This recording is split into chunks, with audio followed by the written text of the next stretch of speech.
This is Learning with Coach History. This is the second of 5 lessons on the New Deal, the second New Deal. Obviously, today you're going to learn about the second New Deal. Key terms and people: Eleanor Roosevelt, Works Program Administration, or WPA, National Youth Administration, Wagner Act, and Social Security Act. The economy improved in the first 2 years of Roosevelt's presidency, but it didn't improve much. Still, the New Deal was popular, and FDR launched a second wave of reforms, often called the Second New Deal. These programs were meant to provide more help to farmers and workers. The First Lady, Eleanor Roosevelt, traveled around the country and told her husband about the suffering of the poor. She made sure that the New Deal included relief programs for women and minorities. She focused on social issues and worked for civil rights and workers' rights. The 1936 election was an overwhelming victory for Roosevelt, the Democrats, and the New Deal. It also marked the first time most African Americans voted Democratic. It also was the first time that labor unions supported a single candidate, Roosevelt. Farmers were still struggling. Many had environmental problems from dust storms. Many farms were mortgaged. Thousands lost their lands to the bank. So farmers needed a law to replace the AAA, which the Supreme Court had struck down. Congress passed the Soil Conservation and Domestic Allotment Act, which paid farmers to reduce production of soil depleting crops and to use soil conservation methods.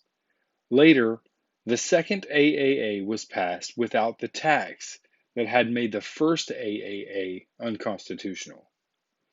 The Resettlement Administration helped tenant farmers, sharecroppers, migrant workers, and other poor farmers.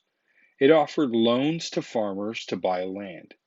It became the Farm Security Administration, FSA, and loaned money to farmers and set up better housing for migrant workers. The Works Progress Administration, or WPA, created jobs quickly. It used millions of workers to build airports, roads, libraries, schools, and hospitals. Sewing groups made clothes for the needy. Some people criticized the WPA as a make work program that created useless jobs just to give people a paycheck. But the WPA helped unemployment and poverty and gave working people a sense of hope and dignity along with their paychecks. The WPA also employed teachers, writers, artists, actors, and musicians.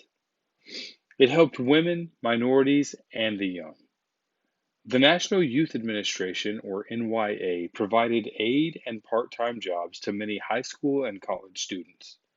This allowed them to get an education even though economic times were tough. The Second New Deal created important reforms for labor and the economic security for retired workers. Congress passed the National Labor Relations Act and replaced the NIRA, which the Supreme Court struck down. This law is often called the Wagner Act. The Wagner Act supported workers' rights to join unions and take part in collective bargaining. It also banned unfair labor practices. The Wagner Act set up the National Labor Relations Board, NLRB, to enforce these reforms.